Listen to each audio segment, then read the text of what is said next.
Very good morning holy spirit. വീണ്ടും വരുന്നവനായ യേശു ക്രിസ്തുവിൻ്റെ നാമത്തിൽ എല്ലാവർക്കും എൻ്റെ സ്നേഹവന്ദനത്തെ അറിയിക്കട്ടെ. വളരെ അനുഗ്രഹിക്കപ്പെട്ട ദൈവത്തിൻ്റെ തിരുവചനത്തിൽ നിന്നും അവസാനത്തെ അധ്യായമായ വെളിപ്പാടിൻ്റെ പുസ്തകം, അതിൻ്റെ 3-ാം അധ്യായം, അതിൻ്റെ 5-ാം വാക്യം.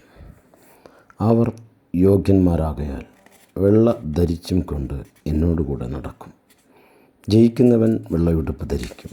അവൻ്റെ പേർ ഞാൻ ജീവപുസ്തകത്തിൽ നിന്ന് മായ്ച്ചു കളയാതെ എൻ്റെ പിതാവിൻ്റെ സന്നിധിയിലും അവൻ്റെ ദൂതന്മാരുടെ മുമ്പിലും അവൻ്റെ പേർ ഏറ്റുപറയും.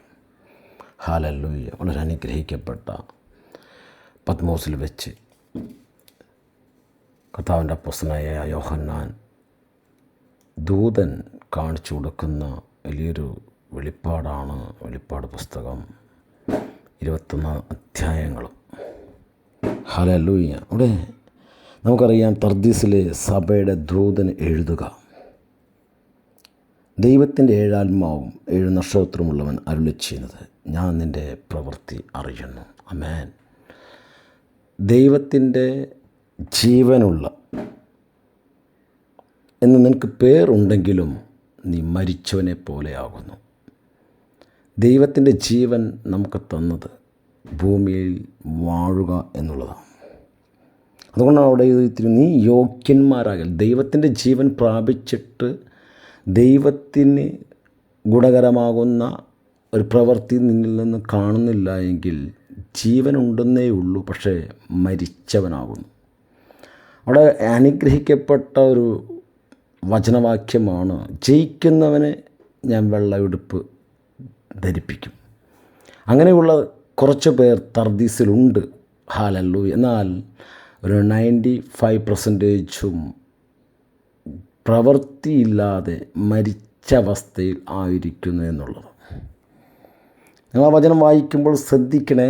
ജീവപുസ്തകത്തിൽ നിന്നും പേർ മായ്ച്ച് കളയാതെ. അപ്പോൾ എഴുതപ്പെട്ട പേർ മാഞ്ഞ് പോകും, അല്ല മായ്ച്ച് കളയും. ഹല്ലേലൂയ. എങ്ങനെ? ദൈവം ആഗ്രഹിച്ച ഒരു പ്രവൃത്തി നമ്മളിൽ നിന്നും കാണുന്നില്ല എങ്കിൽ എഴുതിയ പേരിനെ ദൈവത്തിൻ്റെ ദൂതന്മാർ അത് മായ്ച്ച് കളയും. ഹല്ലേലൂയ. ഇത് ദൈവത്തിൻ്റെ ആത്മാവ് അല്ലെങ്കിൽ ദൂതൻ യോഹന്നാന് കാണിച്ചു കൊടുക്കുന്ന ഒരു വലിയ വിഷനാണ്. അതുകൊണ്ടാണ് ഇത് പറഞ്ഞു കഴിഞ്ഞപ്പോഴേക്കും യോഹന്നാൻ ദൂതൻ്റെ കാൽക്കൽ വീണു ദൂതനെ നമസ്കരിച്ചു. ഹല്ലേലൂയ.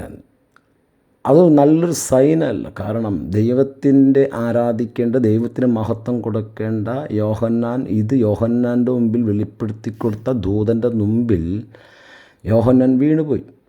അതുകൊണ്ട് ആ ദൂതൻ പറഞ്ഞു, നീ എന്നെയല്ല, ഞാൻ നിന്നേക്കാളും താഴെയുള്ളവനാണ്. നിനക്കിത് കാണിച്ചു തന്നത് നിൻ്റെ ദൈവമാകുന്നു. ആമേൻ. നമ്മുടെ ആത്മീയ ജീവിതത്തിൽ നാം വളരെ ശ്രദ്ധയോടെ ഓടേണ്ട ഒരു വാഗ്ദത്ത സമയത്തിനകത്ത് നമ്മളായിരിക്കുന്നു. അതുകൊണ്ട് പ്രിയരെ, നിങ്ങൾ എഴുന്നേൽക്കുക. നിങ്ങളുടെ പേർ വീണ്ടും വീണ്ടും കർത്താവിൻ്റെ ജീവൻ്റെ പുസ്തകത്തിൽ ഉറച്ച് എഴുതപ്പെട്ടതാക്കി മാറ്റുക. ഈ വചനങ്ങളാൽ ഇന്ന് ഇത് കേൾക്കുന്ന നിങ്ങൾ ഓരോരുത്തരെയും വേഗം വരുന്നവനായ യേശു ക്രിസ്തുവിൻ്റെ നാമത്തിൽ അനുഗ്രഹിക്കട്ടെ. God bless you. ആമേൻ.